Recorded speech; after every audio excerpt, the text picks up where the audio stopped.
Om Swastiastu. Halo adik-adik semuanya, ketemu lagi nih dengan kakak. Kalian masih ingat kakak? Iya, jadi perkenalkan lagi ya, nama kakak Nilu Putu Divya Jyoti Mahardika. Kakak merupakan mahasiswi pendidikan guru sekolah dasar di Universitas Pendidikan Ganesha dengan NIM 201103147 dari kelas 3F. Nah, di sini kakak akan memberikan kalian beberapa topik pembelajaran. Untuk itu, simak video kakak berikut ini ya.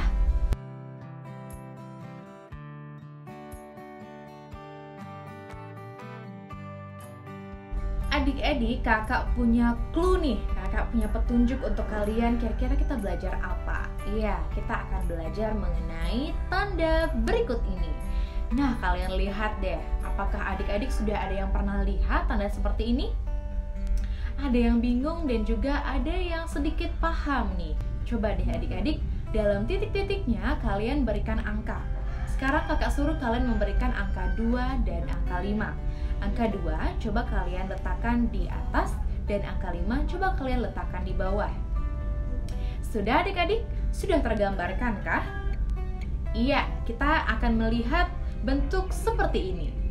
Oke, ternyata bentuk seperti ini disebut dengan bilangan pecahan. Nah, ternyata bilangan pecahan itu kan adik-adik bisa lihat ada dua angka, di mana ada angka sebelah atas dan juga angka sebelah bawah. Nah, kedua angka tersebut disebut dengan pembilang dan penyebut, di mana angka yang di atas itu disebut dengan pembilang dan angka yang di bawah disebut penyebut. Oke, dari adik-adik apakah ada yang bisa menyimpulkan bilangan pecahan itu bilangan apa sih? Bagus sekali. Jadi pecahan itu merupakan sebuah bilangan yang terdiri dari pembilang dan juga penyebut, di mana pembilang itu letaknya di atas dan penyebut itu letaknya di bawah. Oke, sudah paham ya adik-adik? Selanjutnya, untuk memahami bagian-bagian dari bilangan pecahan itu sendiri, coba deh adik-adik jawab pertanyaan kakak berikut ini ya. Adik-adik bisa mencatat pertanyaan yang kakak berikan yang ada di layar kalian. Oke, jadi ada pecahan 3/8, kemudian ada pecahan 7/11. Nah, kira-kira adik-adik bisa kan menentukan yang mana namanya pembilang dan juga penyebut? Sudah adik-adik? Nah, jika sudah, mari kita periksa bersama-sama apakah adik-adik sudah benar-benar paham mengenai bagian-bagian dari bilangan pecahan. Yang pertama, kita akan membahas pecahan 3/8. Ayo, adik-adik ada yang bisa nggak? Nah, bagus sekali. Jadi, 3 itu adalah pembilang karena dia berada di atas, dan juga 8 itu disebut dengan penyebut karena dia berada di bawah ya adik-adik. Setelah itu bagaimana dengan pecahan 7/11? Sama ya adik-adik, jadi angka 7 tersebut adalah pembilang dan angka 11 adalah penyebut.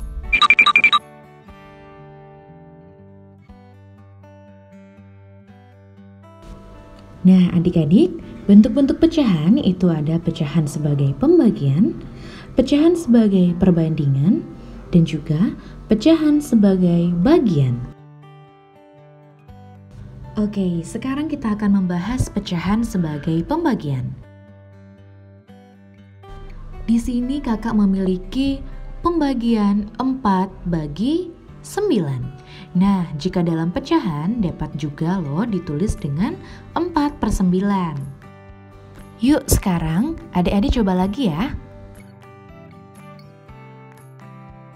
Coba deh adik-adik periksa apakah jawaban adik-adik sudah benar. Jika jawaban adik-adik sudah benar, yuk kita lanjut. Untuk selanjutnya kita akan membahas mengenai pecahan sebagai perbandingan. Nah, di sini kalian bisa lihat ya, kalau kakak memiliki 5 permen ungu dan 7 permen merah. Nah, untuk perbandingan dapat ditulis dengan 5/7 atau dalam pecahan dapat ditulis dengan 5/7. Nah, di sana adik-adik bisa lihat kan, di sana terdapat 2 jenis daun dan jumlah masing-masing jenis daun berbeda. Coba kita hitung yang pertama dari daun yang berwarna hijau. Di sana terdapat 4 daun. Kemudian coba kita lihat daun yang berwarna oranye. Di sana ada berapa daun adik-adik? Iya, di sana terdapat 9 daun. Dalam perbandingan dapat ditulis dengan 4:9. Nah, kemudian jika dalam pecahan juga dapat ditulis dengan 4/9. Oke, jadi adik-adik sudah paham ya mengenai pecahan sebagai perbandingan. Untuk selanjutnya, kita akan membahas mengenai pecahan sebagai bagian. Nah, coba sekarang adik-adik perhatikan ya gambar berikut ini. Nah, di sana terdapat pizza. Pizza tersebut telah dipotong sebanyak 6 bagian. Kemudian, pizza tersebut dimakan oleh adik beberapa bagian. Pertanyaannya adalah, berapa bagian pizza yang telah dimakan oleh adik?